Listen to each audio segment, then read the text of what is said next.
Hi everyone, welcome to this video where we'll guide you through how to install the app Workflows for Confluence. My name is Tom Ivel and I'm the product lead who created Workflows for Confluence. I hope you find this video useful. There are two ways to add Workflows for Confluence to your Confluence instance.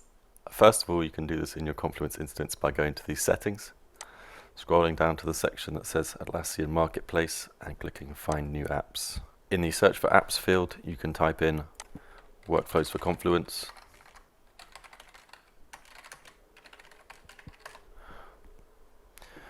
This will load the app and you can choose the option to trial or purchase this application.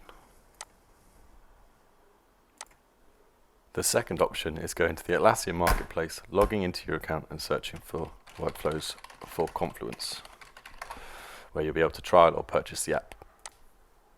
Once the app has been added, it will be visible in your Confluence navigation bar. If you have any comments, feedback, or require any assistance, please contact us via the email displayed on the screen and we will be more than happy to help. Thank you for taking time to watch this video. We hope you find it useful.